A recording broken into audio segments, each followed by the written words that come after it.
वंदनीय मातृशक्ति परमपिता परमात्मा। ओम स्वस्ति पंथामनुचरेम सूर्या चंद्रम साविव पुनर्दत्ताग्रता जानता समगमे मही। ऋग्वेद का मंत्र, इसका भाष्य करते हैं।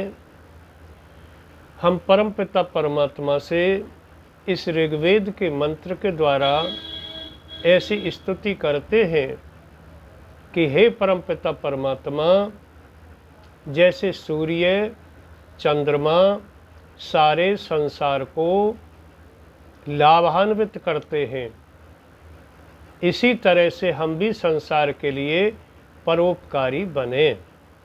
जैसे सूर्य सारे जगत को प्रकाश देता है, अपना ताप देता है, अंधकार को दूर करता है और पेड़ पौधों का रंग हरा करता है। बिना सूर्य के खेती नहीं हो सकती, पेड़ पौधों का रंग हरा नहीं बन सकता। जब सूर्य की किरणें पेड़ों पर पड़ती हैं तो पेड़ों के अंदर एक क्लोरोफिल नाम का पदार्थ होता है। उससे सूर्य की किरणें क्रिया करके प्रकाश संश्लेषण की क्रिया से पौधों का रंग हरा बना देती हैं। यानी सूर्य न निकले तो पेड़ पौधों का रंग हरा नहीं बनेगा। पेड़ पौधे जो छाया में रहेंगे वो सफ़ेद या पीले से ही दिखाई देंगे, न उनका विकास होगा न वो बढ़ेंगे। ऐसे ही चंद्रमा रात्रि के अंधकार को दूर कर देता है, शीतलता देता है। तो इस ऋग्वेद के मंत्र के द्वारा हम यही परमात्मा से स्तुति करते हैं कि हम भी संसार के लिए परोपकारी बने, सूर्य और चंद्रमा की तरह। भजन दो पशुओं को, दो पक्षियों को समानता और विषमता लेते हुए। अजी एक ही मान सरोवर ताल पे, जहाँ हंस चुगे वहीं बगले।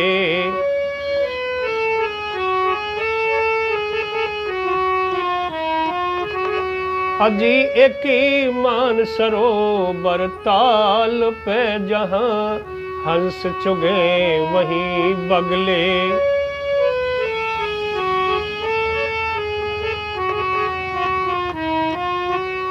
हंस बेचारे रे मोती चुगते, बगले मछली भक्षण करते।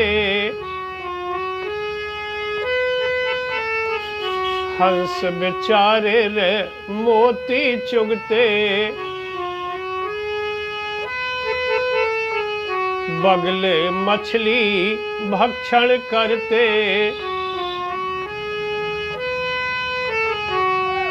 अजी वो तो खड़े रहे एक टांग पे, कोई मछली आवे भकले। अजी वो तो खड़े रहे एक टांग पे, कोई मछली आवे भकले। तालाब एक है, दो पक्षी हैं, हंस और बगला, दोनों ही सफ़ेद हैं, दोनों ही पक्षी हैं। लेकिन हंस मोती चुगते हैं, बगले मछली निगलते हैं और बगला एक टांग पर शांत खड़ा रहता है, ध्यान मग्न हुए। जैसे ही मछली पानी के ऊपर उछलती है, अपनी चोंच में पकड़ करके निगल जाता है। इसका सार ये है कि खान पान अलग, दोनों पक्षी होते हुए, लेकिन जिसको जैसा अच्छा लगता है।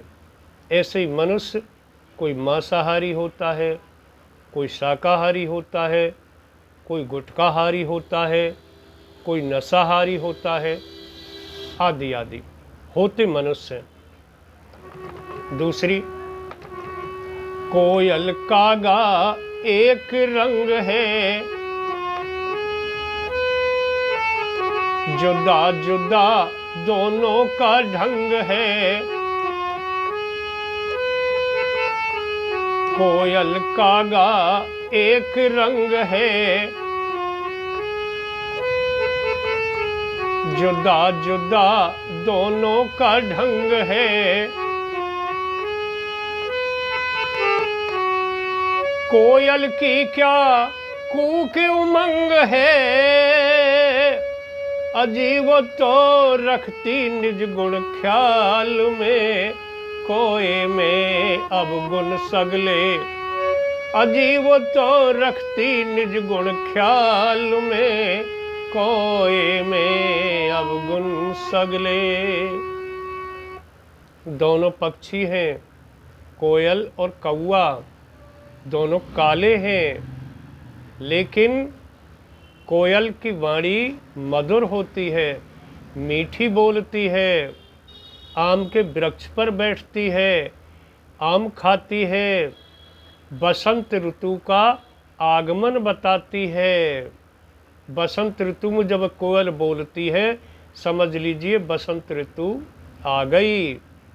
और कौवा ये भिष्टा खाता है, और जब मुड़ेल पर या घर के पेड़ पर बोलता है, इसकी वाणी कर्कश लगती है, बुरी लगती है, ढेला मार करके उड़ा करके भगाते हैं। दोनों का खान पान अलग, रंग एक, दोनों पक्षी। आगे, आदत नहीं जाती है श्वान की, ना छोड़े वो बान टांग की। आदत नहीं जाती है श्वान की, ना छोड़े वो बान टांग की। अजीब तो एक मुर्दे की खाल पे लड़ मरते हैं सगले। अजीब तो एक मुर्दे की खाल पे लड़ मरते हैं सगले। श्वान कहते हैं कुत्ता को। कुत्ता की एक आदत नहीं जाती, टांग उठा करके जो पेशाब करता है, ये नहीं देखता ये शिवलिंग है या कोई तुलसा का पौधा है या पूजनीय स्थान है। चाहे जहाँ टांग उठा करके पेशाब कर देता है। एक मालिक नई गाड़ी कार खरीद करके लाया, दरवाजे पर खड़ी की, गाड़ी को धोया, साफ किया, और गाड़ी के आगे मुंह के सामने मुंह पर हल्दी से, गुड़ से, घी से सातिया बनाया, चावल लगाए, पूजन किया, और वो पूजा करके हटे हैं, और कुत्ता आया और टांग उठा करके उसी सातिया पर अपना काम करके अपवित्र करके और चला गया। जो गाड़ी पवित्र करी थी, शुभ करी थी, और उस कुत्ते ने आकर के अपवित्र कर दी, अशुभ कर दी। आगे और दूसरी बात सुनिए, जितने लोगों ने कुत्ते पाल रखे हैं, कई आदत उनको सिखा देते हैं। बॉल फेंक करके बॉल मंगाना, किसी के ऊपर को भी भौंकाना, या किसी पर भौंक रहा है तो बुला लेना, शांत कर देना, बिठा देना, और पंजा लेना यानी हाथ मिलाना, आदि आदि। लेकिन ये कुत्ते की आदत किसी से नहीं छूटी। कि टांग उठा करके जो वो गंदा काम करता, पेशाब करता है, ये किसी ने आदत छुड़ाई हो तो हमें बताएं। आगे, बड़े नहीं बनते बनने से, वीर नहीं बनते लड़ने से,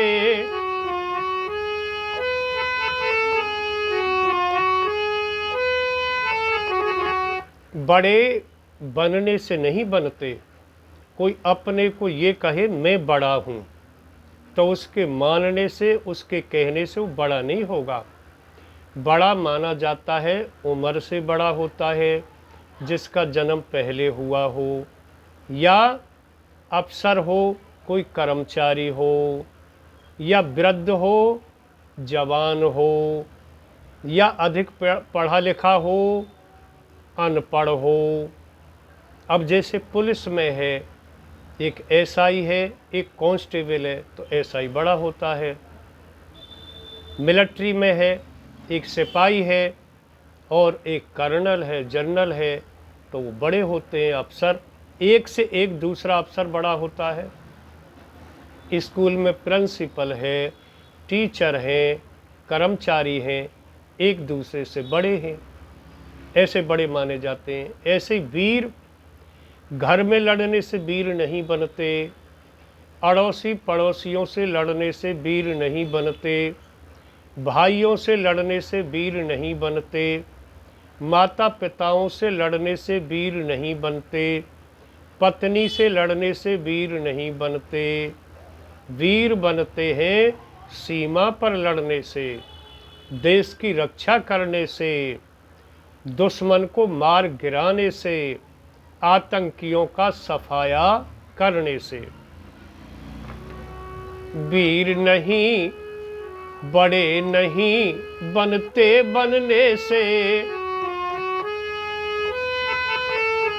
वीर नहीं बनते लड़ने से। अरे रावण को रब देख ले, फिर इनकी चाल परख ले।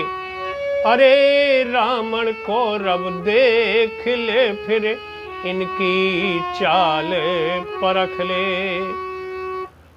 रावण कौरव ये लड़कर ही तो मर गए। रावण ने तो राम से बैर कर लिया, परमात्मा से बैर कर लिया, भगवान से बैर कर लिया। उसने परमात्मा को परमात्मा ही नहीं माना। राम लक्ष्मण को कहता था ये तो वनवासी हैं, ये तो 2 बच्चे, ये तेरा क्या करेंगे। इतना अहंकारी हो गया। और अहंकारी मनुष्य नीचा देखता है। प्राइड गोज टू फॉल, अभिमानी का सर नीचा। एक न एक दिन मनुष्य जो अभिमान करता है वो नीचा देखता है। और जिसने अपनी काया पर अभिमान किया हो उसकी काया रोगग्रस्त होती चली जाएगी। जो अपनी धन संपत्ति पर अभिमान करता है, धन संपत्ति कम होती हुई चली जाती है और नष्ट ही हो जाती है। जो अपनी संतान पर अभिमान करता है उसकी संतान बेरोजगार बेकार हो जाती है। यानी किसी पर भी कोई अभिमान करके देख ले, ऐसा बताया है। ऐसे ही कौरवों ने पांडवों से बैर किया, सारे कौरव मारे गए, 100 के 100 कौरव मारे गए। उनके परिवार में एक दीपक जलाने के लिए नहीं बचा। ऐसे ही रावण के कुल में एक दीपक जलाने के लिए नहीं बचा। राम के द्वारा सारे परिवार का विनाश हो गया। बोलिए जय श्री राम। ओम ओम ओम।